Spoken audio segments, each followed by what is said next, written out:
What is going on, everybody? Welcome back. Hawk Talk on Melrose. As you can see here, finally got Tyler, if you're watching on YouTube, back on this episode, back on this podcast. Tyler, what's going on, man? After what, 2 weeks of you being kind of missing just because you're too cool? Or what's going on here? Yeah. Well, hey, the vacation time doesn't roll over to next year. I got to use it up before the end of the year here. So I thought I'd take advantage of it while I can. Good to be back. Obviously, just can't miss this podcast. There's too much to talk about. There's too much positivity surrounding this team right now, which is surprising. Considering the way we ended. So lots to talk about, man. I'm so happy to be back. Let's get into it.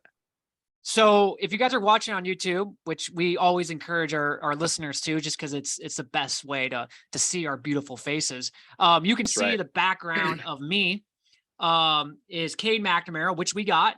And then you can see to the right of me, this Alabama receiver. Like why would we put an Alabama receiver? Oh, wait, because there's a good shot. We might be getting Trayshawn Holden from Alabama, stud receiver, multiple sources, mutual interest between the two, between Iowa and him. So we got to put his picture up because if we could somehow land him, man, I'm looking forward to next year. In mutual interest, from what we've been hearing, between Cade and Trayshawn. So, yeah. I mean, the first step, like you mentioned, getting Cade, getting the quarterback. Oh my gosh, we'll get into it. Yep. But and if you guys aren't familiar, just a huge get. And like you said, the NIL, we're trying to get receivers. We've lost a few, and this is one of the names that have popped up. So we thought we would show his beautiful face on this episode as well. If people aren't familiar, so the reason why Cade was able to announce already is because he's a grad transfer, so you can. Trayshawn, he is not, so he has to wait till Monday. So he can say he's in the transfer portal, but he can't actually, like, Iowa can't engage with him until Monday. Now, Cade can, but the actual coaching staff can't engage with him until Monday. So I'm kind of excited for this next week. I think we'll know more as the week goes on to see if we actually have a really good shot or not. Now, you might be sitting here, I mean, Iowa fans or non-Iowa fans sitting here being like, why would he want to come to Iowa? Why would a pretty good wide receiver want to go to Iowa? And trust me, I do not understand either, but you can make the case. Why would Cade want to come to Iowa? And I think there's going to be, and I'm pretty confident there will be some changes this offseason. I don't think Cade would just come if, hey, we want you to come to Iowa. Hopefully, you can be the guy to turn this thing around. No, he's not dumb. He ain't going to do that. So I really expect some big changes this offseason. And I think that's what's awesome about getting Cade too right away is he is going to be able to recruit guys like Trayshawn and, tell them like, hey, this is what we're doing. This is what's going to happen. And we would love for you to get on board. Don't listen to the outside world. Don't go back and look at how bad Iowa was the last 5 years, especially this last year. Like things are going to change for the better. And we'd love for you to be on board. Oh, and by the way, you're going to get some good cash because Iowa NIL is starting to get up here. I'm part of the swarm now, Tyler. I got the membership. I saw last night they got like 350 new members in like a 24-hour span, which is that's a lot in just a 24-hour span, especially because not everyone's going to do the lowest membership. Like there's going to be people that are going to be getting the higher membership. So that's a lot of money right there. I saw a report that we're already up to like over $3 million that we just have as like extra spending money, which is a lot of money. So yeah, things are looking good. Well, I saw a tweet too, and it was like, we land a guy like Trayshawn Holden. Could you imagine? I think, and maybe another receiver. Like, I think that swarm, membership that the people signing up for it and donating, I think will skyrocket as well. Well, I told Colby that if we got him, I would donate even more. So I would have my membership, but I would make another one-time donation just because it's like, yeah, like I was very hesitant to do it right away because it's like, okay, are we actually going to utilize the NIL situation and actually, go out and get some guys? Well, once we got Cade, I was like, you know what? I think maybe we are turning a new leaf. And then now getting reports of this guy. Today, as we're recording this on Saturday, we got a guy from Arlen Harris Jr., a guy from Stanford, 4-star running back. He's on campus. We could potentially get him. So yeah, we're actively using the portal. Finally, last year we got one guy in the portal, a tight end that I don't think ever saw the field. And then obviously we lost a few players, especially Charlie Jones. So yes, we're finally turning the new leaf. I think Kirk is so old school that he doesn't want to use the transfer portal or the whole NIL thing, but I think he's finally realizing that you got to. It's adapt or die. It's like any business. If you don't adapt to it, you're going to die. And so I'm glad that we're finally utilizing it. And like I said, with the NIL, Iowa's in great position, especially if people keep signing up. The money's going to be there to acquire some good players. So yeah, and I think Kirk really had no choice. Obviously, quarterback situation's really, really bad. And, there's nothing really at this point left to dispute about this whole transfer portal. It's where college football is at. People are getting paid to go places. We saw that countless examples of it this year. USC, who last night, if they would have won, they would probably be in the college football playoffs. They're probably out, but they saw the success of it. Even a team in the Big Ten, which I know didn't necessarily control their own destiny, but Purdue, they got Charlie Jones from us. And if you're Iowa, you have to realize, like, the transfer portal hurt you last year, and if you don't take advantage of it this year, bad things are going to happen. It's a good sign to see early on right now. And actually, last year, really for we actually didn't have as many guys leave as like most schools. Like I think our average was way less, but we also didn't go out at all. This year, we've already seen now 4 transfers for Iowa. 3 of the 4, I'm not really that angry about. Like, so you have Alex Padilla, which, I think he needs to move on. Same like Spencer Petras. Got Gavin Williams, man. He just, if people listen to old episodes, I want to say bashed him, but like, he just wasn't very good. And like we just said, like, it's like, we got to move on from the guy. That's all we were saying. And then Arlen Bruce, which I think he's a dynamic player. He can make plays here or there, but is he that good? Like, is he really going to just change an offense? No, not really. I mean, don't get me wrong. I would love for him to stay. Like if he decided to come back, let's just say he's not going to, but I mean, I would welcome him in with open arms, but he's really not going to be that big of a miss, I don't think.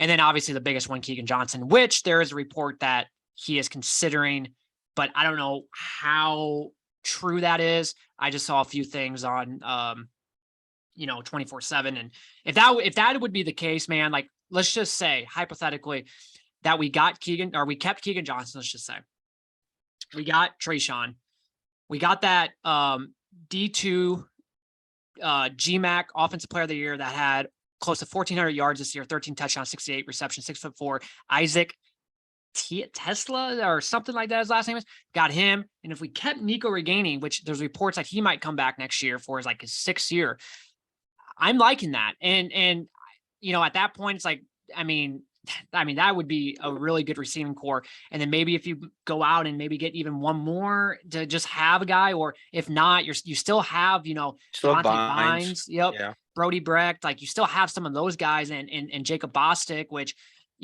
maybe he can step up, but man, dude, like that would be, can you imagine Keegan Johnson and Trayshawn as our 2 main receivers alongside, Nico. And like I said, this Isaac guy, which his stats were unreal. Now he played D2 college, so it's kind of hard to know if okay, is that's going to translate to D1? I don't know, but man, I mean, those are some insane numbers that he put on. Like I said, he was GMAC offensive player of the year in that in D2. So it's pretty impressive. Well, and we talked about this year. All we have to have is, in our eyes, at least last year, a very average offense. And to me, getting those players, at least on paper, they got to be able to show it on the field. But that's above average talent right there for sure. So, it gives you a great head start. And like you said, the first piece is getting Cade, and I think that's obviously, like I said, point number one, but we got to still be aggressive here and try to make another splash at wide receiver for sure. I would say even if we don't get Trayshawn, or we need at least 2 or 3 wide receivers in the transfer portal. Now, if Keegan stays, if let's just say he somehow stays, which I'm still thinking that's kind of a long shot. But I also thought Cade McNamara was a long shot. I know, like 2 weeks ago, it was a couple days before Thanksgiving. I remember texting you and I'm like, hey, my brother was saying that there's some rumors going around, and it was just like at the time, it's like, oh, just wishful thinking. But then like as the kind of the days went on, it's like, oh my gosh, is this actually going to happen? Started And heating then, up. Yeah. but even at that point, I was still like, no, it's just too good to be true. There's just no way. And Well, then the only thing with Keegan is he's tweeted that he's leaving. yeah, He's basically said like, peace out. Thanks for everything. I'm transferring. the only I'm not saying that he can't have a change of heart. That's not what I'm saying. I just think, I don't know. I don't know. I don't want to hold on to my hopes for that. Yeah. And the thing is like they can do that. I mean, we saw like Ogundele, basketball player. I mean, remember he was going to transfer and he decided, which granted he probably had nowhere to go really. So he's like, oh, well, I guess I'm staying here. So it can happen, like, but once again, they can't really do anything until Monday anyway. So the only thing he can really do at this point is just tweet out that he's transferring, but that's it. So I don't know. I already saw Arlen Bruce on Twitter yesterday. Maybe he was like sending out his highlight videos for this year. Keegan hasn't done that. So it's like Arlen is gone no matter what. I think, he's done. I mean, he's going somewhere else. And he, like I said, he was tweeting out his highlight videos for potential, programs to look at. So I don't know. We'll just have to wait and see. Even if once again, if we keep Keegan, great. I'm not really banking on it. So I'm just going to act like he's probably not going to be back. So yeah, in that case, if we keep Nico, you're still going to have to go out and get I would say at least 3 wide receiver transfers, at least 3. And then just look at the offense collectively going into next year. You're going to keep Luke Lachey, which I think he's a stud. Addison Ostrenga, which is a backup tight end. Obviously, running back situation is great with Caleb Johnson and I wonder if Williams will be back. LaShawn Williams, and then maybe this Arlen Harris Jr. from Stanford if he comes. I mean, that's a pretty good running back group with Cade, and then sounds like Caden Proctor is staying, which is huge too, because I think he's a day one starter. Offensive line this year was brutal. Pretty much everyone's coming back, but it's like, can I trust that some of these guys will turn the next page? Because I thought that was going to be the case going into this year, and it didn't really happen. So it's like, okay, are they going to? If not, then we might have to find another transfer or 2 at the offensive line position, maybe at center. I know Logan Jones, inexperienced dude coming from the defensive line. I mean, it's a tough situation, but man, he did not get better as the season went on, which is not a very good sign. So do we go out and maybe get a center? Do we maybe get just one more piece at the offensive line to pair up with the tackle position's fine. You have Caden Proctor and then you have Mason Richmond. I mean, that's great. It's everything else. Like, can interior we trust? line? Yeah. But with all that being said, you guys know that we're going to be talking about this. Will it really matter if nothing really changes? I'm not talking personnel. I'm talking just everything else on the offense. Does that matter if we get all these guys? And it'll certainly help having better personnel. But I mean, you still got to not completely overhaul the scheme, but be more. I don't know what the word to ever use. I'm just going to say be more like 21st century type of an offense. I think that's a good word, good like phrase to kind of word it. Yeah. You can't be so archaic on offense where the scheme right now, it's just not working. And so bad. I'm not saying that you can't have success still being in a pro style offense. I think we both have said that. Look at Michigan, for example. Mainly they do a lot of things out of there. But they have a really good offensive line, and that helps a lot, being able to run the ball and protect the quarterback. And I agree with you. I think, and we've talked about this just obviously with all the news coming with Cade and everything else. I don't believe he comes here without a promise or something, word given from Kirk or somebody that says, hey, it's going to be different than last year. We're going to adapt. We're going to get better on the offensive line. We're going to change how we block and how we run block and pass block. Cause right now it's just bad. Cade comes into this situation he won't last very long. He'll get injured. The offensive line played terrible. Not only that, but like the route trees for the wide receiver. The route tree is terrible. And that's the thing. I just don't believe, with all the options that he probably had on the table, that he chooses Iowa out of, probably a lot of other good programs too. I don't know who was really on his radar as well, but I just don't believe he comes here without some sort of some sort of plan for this next year. Yeah. I mean, you said it's hard for me to believe. I was literally just going to mention that he had other options. I mean, it wasn't like this guy was a FCS quarterback that Iowa was like the only like Power 5 team. Everyone else was like MAC school. No, this was a guy that went 12-2 last year, brought Michigan to the Big Ten championship, won that game, brought them to the playoffs, and obviously got boat race against Georgia. But that Georgia team was really good. I don't think besides Alabama, I don't think really many teams, I don't think any teams put up a fight against them last year. That team was freaking good. Yes. So, and he beat Ohio State as well. Let's not forget that. His stats last year, close to 2,500 yards. Yeah, you complete over close to 65%, which what did we say before the year? Like if we can be above a 60%, 15 touchdowns, 4 interceptions. I saw this on one of the articles. Petrus this year had 5 total touchdowns all season. Cade had that in 2 games. So you're bringing in a guy that's like, these stats aren't like Caleb Williams. It's not, Bryce Young or, any of these guys, but he's a decent quarterback. He is a precision passer.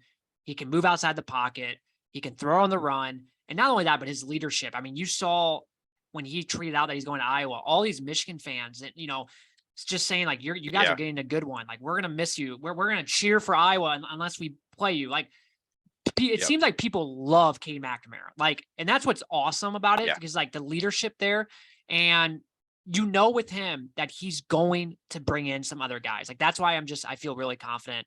But I do think, like you said, there must have been a sales pitch that pretty much told him like, things are going to change. Like, we are not going to be the same team, because there's no way he would come in. He seems like too smart of a dude to like, no, he ain't gonna come if everything's gonna stay the same. So I'm really excited, obviously, because we've from the very beginning, ever since we created this podcast, and even before that, we have said from day one, with our defense, all we need is an average offense, a decent quarterback, and we are a really good football team. I mean, that's all we need.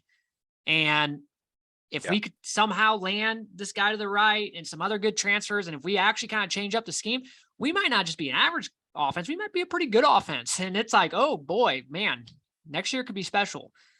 And the following year could be special. Like, that's how big of a thing this is. Like, I don't want to get too carried away, because I think before the season, we got kind of carried away. We thought the offense was going to be much better.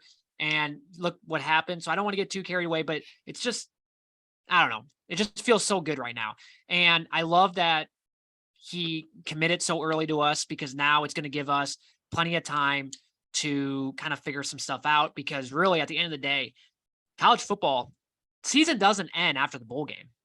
And the start of the new season starts literally right after that last game, because of the NIL, because of transfers. And you got to be on the ball. Because of early signing day. And you got to be on the ball from the get-go. And getting Cade right away was huge, because it's going to help. Like David Eichholt keeps tweeting, dudes recruit dudes. Cade's going to get some guys to come to Iowa, which is going to be really good to see. And so with all that being said, let's get into the Iowa-Nebraska game a little bit. Obviously, it's been a week. All I want to say this, and then I want to kind of hear your thoughts, is I remember second quarter, we were down 17-0. I turned over to my brother and I said, you were at the game. Yep, I was at the game. I was not. Yep. And I live in Lincoln, so I have to deal with Nebraska fans. So obviously in the moment, I was like, God damn, this is going to suck. I'm going to have to take so much shit. So I turned over to Colby. I'm like, this really sucks in the moment. But I think in the long term, this might be the best thing that's happened to Iowa. And I truly believe that if we beat Nebraska and we make it to Indy, which would be today, because we're recording this on Saturday, are we that aggressive? I mean, or do we wait until like after the season and figure some things out, because we made the Indy and we won the West? I really think losing to Nebraska, and even though we almost came back and won, it felt like a blowout loss. It just did. It was 24-0 for God's sake, against a 3-8 football team. I think it really kind of sparked all this. And once again, I think it was almost kind of a blessing in disguise that we not only lost to them, but we kind of got it. It was kind of embarrassing loss for what was at stake to go into that game and be down 24-0. We came back, obviously, but it's still, I mean, no. I think it kind of accelerated all this. And I think it's the best thing that I think has happened for Iowa. Thoughts? I think at least for me, and I know for you, just after kind of what you were saying, if we're going to be 100% honest with ourselves,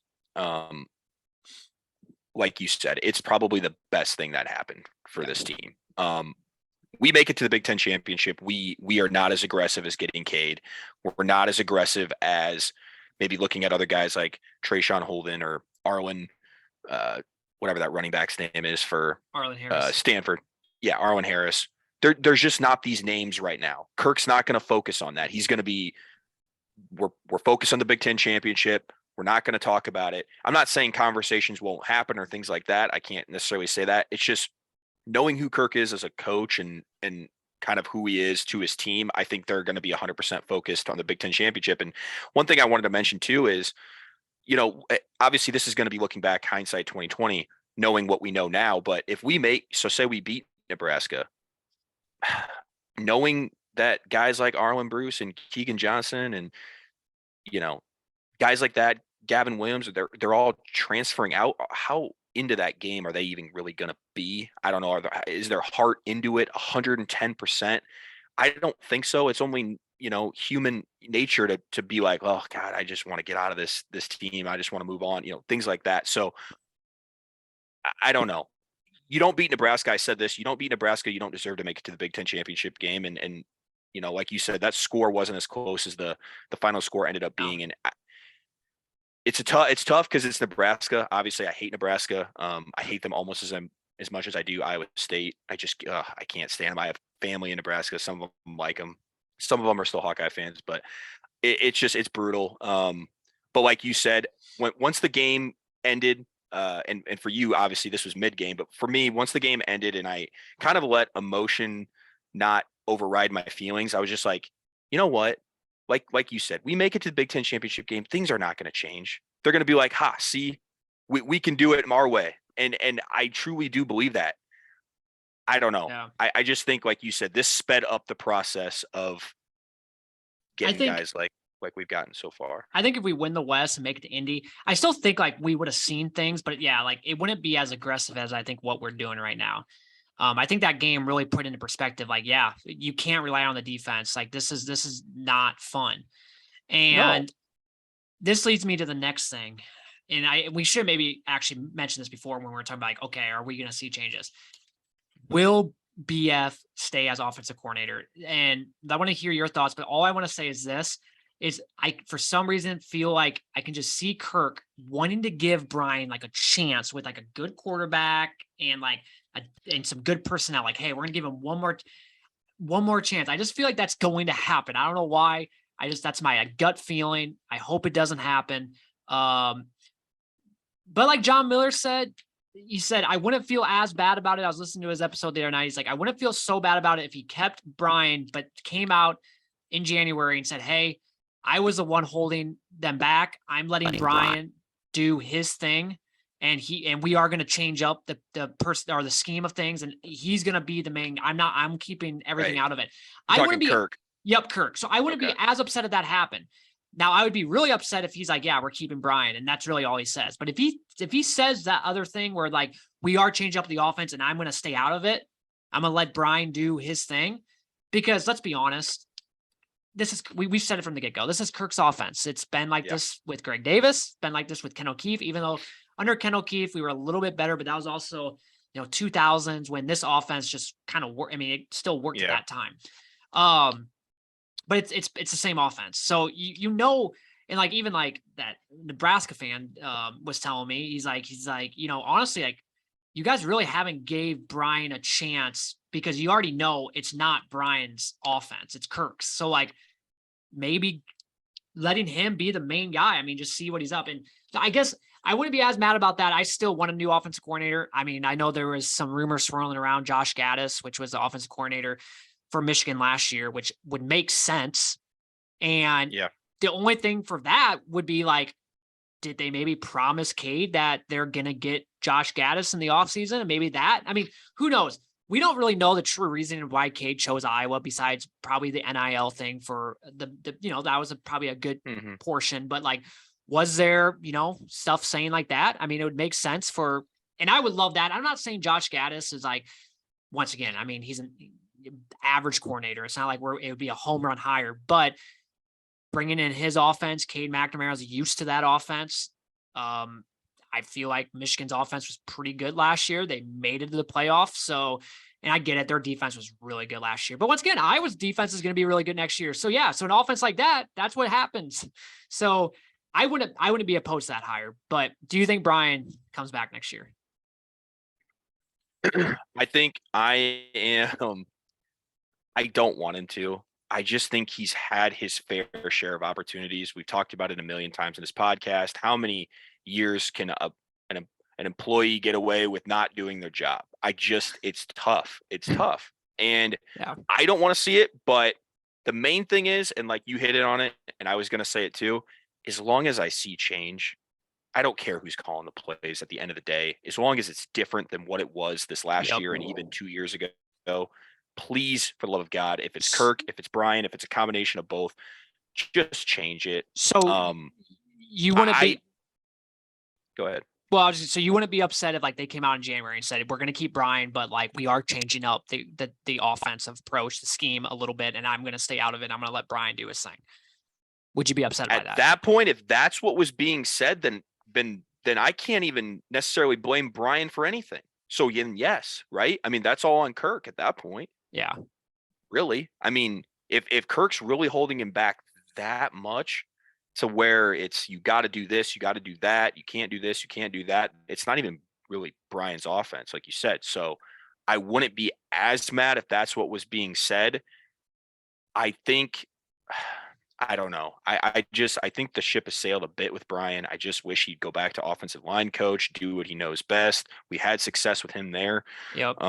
But I also, like you said, at this point, I'm just desperate for some sort of change. So if that means that he's still offensive coordinator, but it's going to look different or it's going to feel different, then I guess I will settle for that. Yes.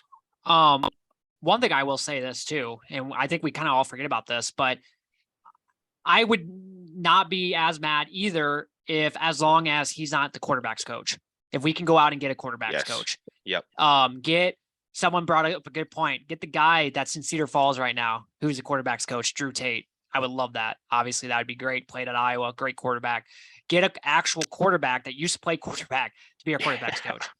Someone else made a good point. Like if we did go out and get like Josh Gaddis or someone, right? Like maybe just make like Brian Ferentz like the run game coordinator. Like just find kind of like because like there are teams that have like guys that are strictly like that's what they do. Like they don't really have a position. Yeah. They're like run game coordinator or whatever. Like you could still do that. And like so like things can be done. Like if I think Kirk knows that like Brian, if they like let Brian go, it's gonna be tough for him to find a job anywhere. So maybe just finding some type of job on the staff, or call him like co-offensive coordinator, or I don't know, something where, like you said, I don't know if he's not going to be the main guy. Like you said, you can find a spot. He has a role. I do think he can be effective as a coach on the staff somewhere, but quarterback coach, no, that ain't it. No. And I don't know how that works. I would have to look it up, but if you can have if there's a maximum number of assistant coaches you can have, I guess I don't know that. I'm sure there is, but I'm sure there is too. So, I should look that up, but he could go back to offensive line coach and get rid of the one we have now. I don't know why that guy still has a job. But I just don't. I think I agree. I would do that, but I think that's just I think even beneath Kirk him knows it. That's very oh, hey, by the way, we're going to fire you so I can put my son back there. Like, I don't know. That kind of looks kind of, and I mean, offensive line's been terrible, so it's justified, but it is kind of like I don't know. It just looks like kind of the wrong I get move. It. The optics are bad. Yeah, the optics are. Yeah. So I don't know if that will happen or not, but yeah, if there isn't a maximum number of assistant coaches you can have, which I don't know, people listening, you can comment, because I really don't know. I would have to look it up. Maybe just like I said, make him something. He's not going to get paid as much as he will, which is understandable, but it's something better than nothing.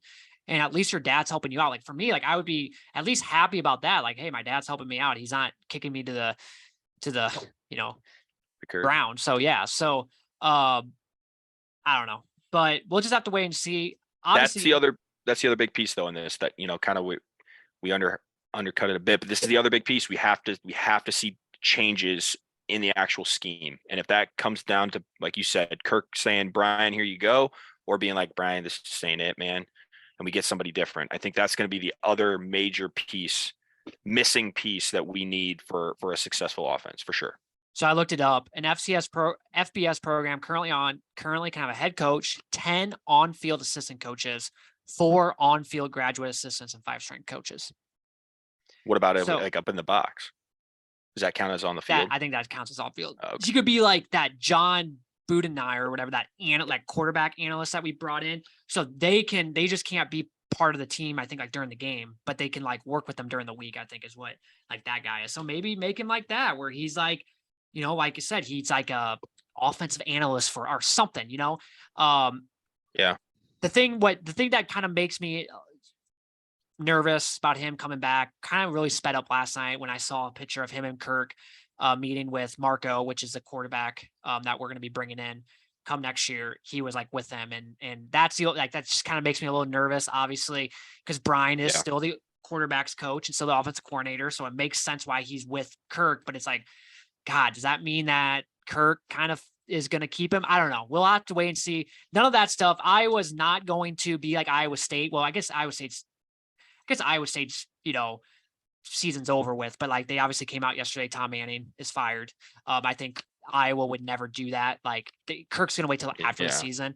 And let's talk a little bit about that bowl game. We obviously don't know what the bowl game is. When you guys are listening to this, we probably will know by then. It's going to be either Music City Bowl or the Duke's Mayo Bowl. If I had the choice, I would just say I wouldn't even want to go to a bowl game. I just think like things are gonna be so much different come next year, where it's like, does this game even mean anything? More than likely Petrus will not be playing. It's gonna be probably Joey Labus. We're not gonna have many receivers. Arlen Keegan both gone. Like, I don't know. Like, it's just like one of those things where it's like very meaningless bowl game. It'd be great to win going to off season with a dub, but when so much change is probably going to be made, and especially by the bowl game, we're going to know more about who we're getting in the transfer portal. So I don't know. It's still going to watch it, obviously. Still get excited for it, but yeah, I think it's the only thing is like you get to see more opportunities for young guys to step up. On offense, Deontay Vines, Bostic, Wick, things like that. Luke Lachey in a game like that.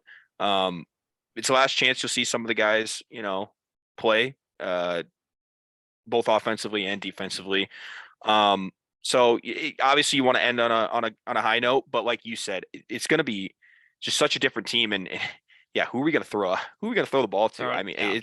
It's going to be tough. And in that game, I just, like you said, it really feels like a lose-lose because, you win this game or lose this game, it's going to be, just a different team next year. And obviously you want to win your bowl games, but it's a weird feeling. It's like, I'm not like overly excited for it. It's weird. I'm excited to kind of see what because it's probably going to be Joey Labus. And I'm kind of curious to see what he does in the offseason, because with Cade coming in 2 years of eligibility, like unless like Cade gets hurt or something, like you're probably not going to see the field. So it's like, do you see him maybe transferring? And I don't know. I don't know how that's all going to roll. I kind of hope he doesn't, because like I do want to have a backup that's at least capable if something does happen to Cade, right? Like, so I'm kind of excited to see what he's made of. It's obviously Cade's job to lose come next year. Like there's going to be a quarterback competition, but it's going to be Cade. But can we have a backup quarterback that is at least reliable if we do need him? I'm kind of excited about that. One last thing. I know we talked all offense. Let's talk a little bit about the defense going into next year. I don't think we're going to see many transfers on the defensive side, but this defense come next year it's going to be really good. It might not be as good as this year, but it's still going to be pretty damn good defense. With a lot of guys returning, pretty much the entire defensive line outside of Joe Evans. Lucas Van Ness might leave. I don't know. I mean, I'm really hoping he stays. Linebacking core, you're losing Jack Campbell, but you're bringing back Justin Jacobs as long as he doesn't transfer, which I don't think he will. There's reports that Seth Benson might come back. You got Jay Higgins. And then the secondary. I mean, as long as we stay healthy, because we weren't really healthy this year, but we're bringing back Jamari Harris.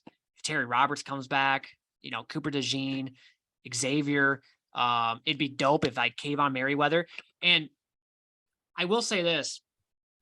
I think with bringing like in Cade and seeing maybe the new offense that we might be bringing in, do you see maybe like some of these defensive players being like, fuck, I might come back for another year because we might, be pretty damn good with a decent offense. Like, could you see maybe Kayvon coming back and being like, I actually want to play on a team that we don't have to do all the work. Like, so that's like kind of the good thing. Like there might be some guys that like I was kind of expecting to leave might come back just to say, we have a good shot of winning the West.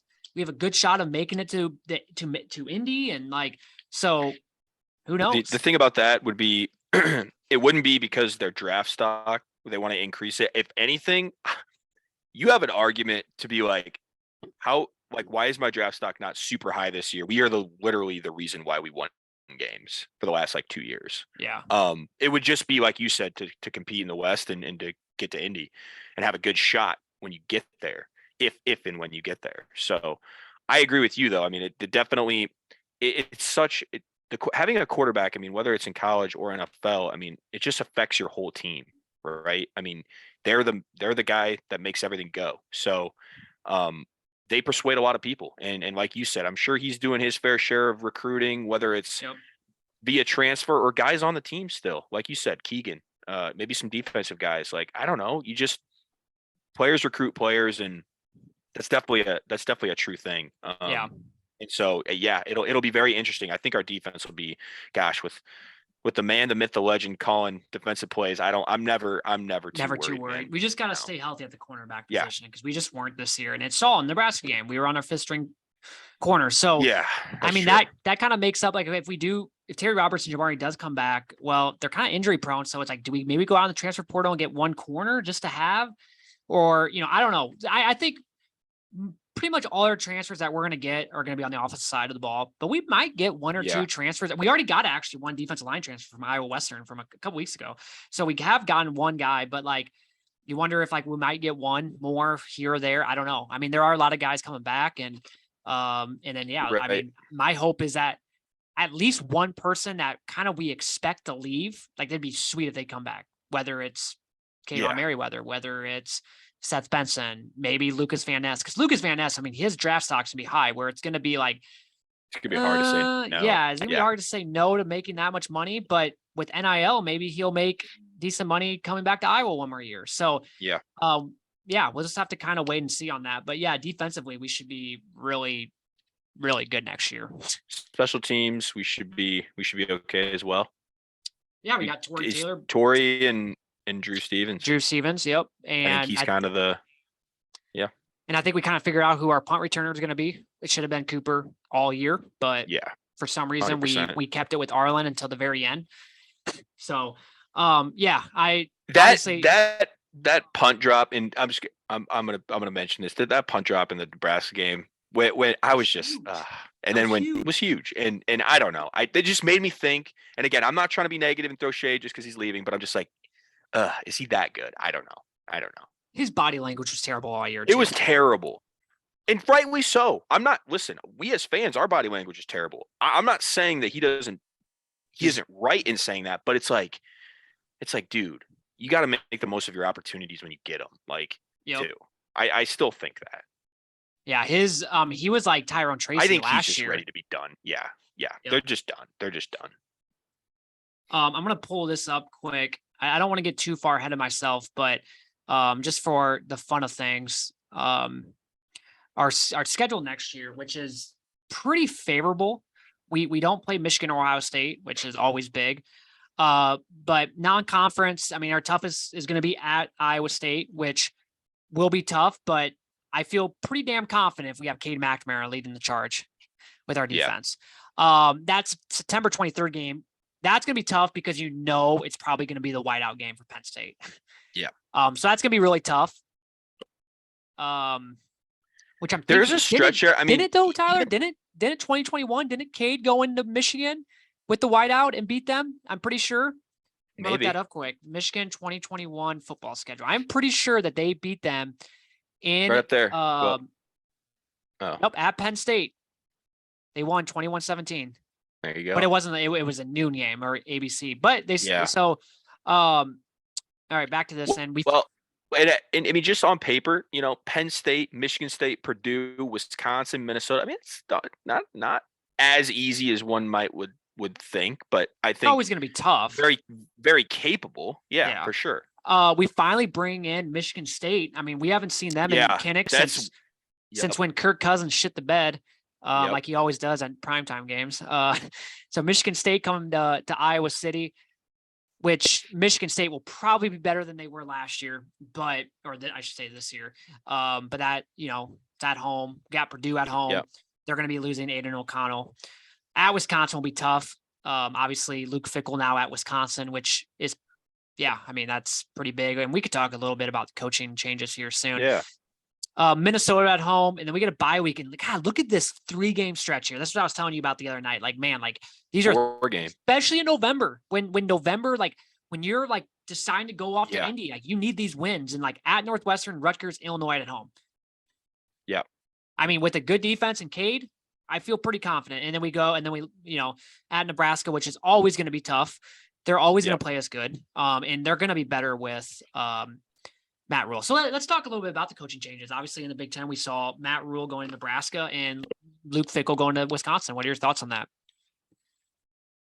Yeah, I mean, I think someone made a good point. I mean, the Big Ten coaching tree is very deep right now. It's really good. And I think, here in a few years, you're adding USC, UCLA, that's Chip Kelly, that's Lincoln Riley. As it stands right now. I mean, it's crazy. And, I think you coaches know that right now, like in a few years, it's going to be the SEC and Big Ten is going to be the main conferences. And everyone wants to try to get a job here. Someone made a really good point, or I think it was Joel Klatt. He goes, for a guy like Luke Fickell last year, making it to the playoffs, he probably could have had a lot of jobs, right? A lot of opportunities to leave Cincinnati and go somewhere. And in the day and age where, like I said, the Big Ten is a conference that you kind of want to be in. Like, did he wait for a job like Wisconsin, where, especially with an expanded playoff coming up, where I can make the playoff with Wisconsin, more opportunities, for more teams to get in, and Wisconsin's already, obviously a pretty dang good program, top to bottom. So I don't know. It just jobs like Wisconsin might be a little bit more appealing than the big job in the, I don't know, somewhere where it might be a little bit harder to win. So, I don't know. It's interesting. That's for sure. I think Matt Rule, he's a really good college coach. I think he's shown that, he's proven that NFL wise. It's tough to judge him because if you don't have a quarterback in the NFL, you're not really going to win games, and he didn't. Yeah. And Carolina, I think it's a good say there. I think that they're at a point where they have to have someone that's kind of proven themselves in college football to win games, and he's definitely done that. So he's doing and saying all the right things early on here. So, I mean, that's good. Yeah, I think it was a safe hire for Nebraska. You're going to get a guy that's turned around 2 programs. Now, the thing that I would be a little worried about is like the long-term savability, because we haven't seen that yet with them. Temple, he was only there for like 2 or 3 years, and Baylor, the same thing, like 2 or 3 years there. I think 3 years at Baylor. And so it's like, okay, it's long-term. Is he going to be successful? And only 1 really good year at Baylor, but he got the recruits in that he needed for that 1 year. So yeah, and they went 11-1 that year. So I think it's a pretty safe hire for Nebraska. Nebraska, we're just talking with Iowa with NIL. Nebraska is one of the best schools for NIL. Yeah. I mean, they have a lot of cash. They're getting they're getting a new football facility here that's going to be the best in the country. Like they have everything in front of them, but the infrastructure's there. Yeah. Can they get out of like that so-called like Nebraska curse that it just seems like they just can't like it just, Expectations are always higher than reality, it seems like, with them. yeah. So like we're gonna go in this offseason, for example, just like last year and the year before that, like Nebraska, they're we should start 5-0 and go into this game. You're already hearing it. Well, their first two games are gonna be tough. They play at Minnesota, start the year off, Thursday night game, and then they play at Colorado, which sounds like Deion Sanders will be going there. That's gonna be tough. Can they? I mean, they start off 0-1, like I don't know. So it's gonna be. Next year's going to be, I don't know if Nebraska, it might take a year or two for Nebraska to get back. Same with Wisconsin. I think you're cutting out, or can you hear me, Tyler? I think I lost Tyler. Yeah. What'd you say? Yeah, you're cutting out really bad. We might have to call this an episode. But I was just going to say, out here. What'd you say?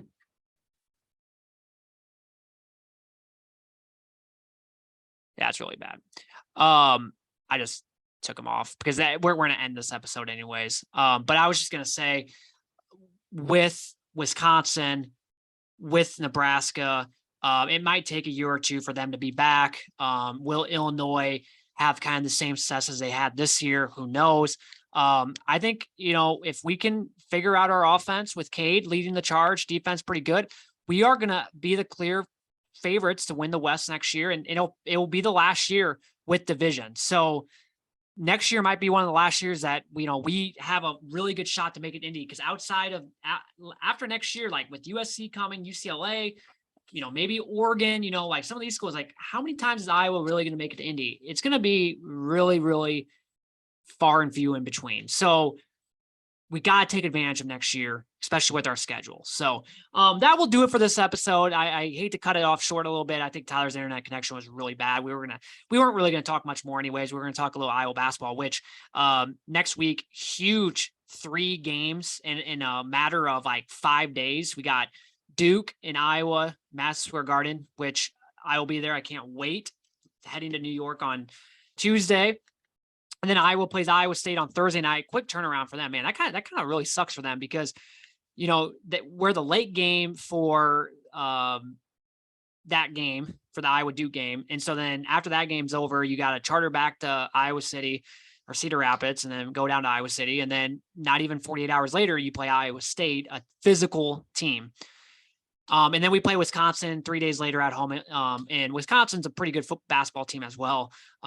They're not as good as years past, but they're still pretty good. So it's going to be a very tough 3-game stretch.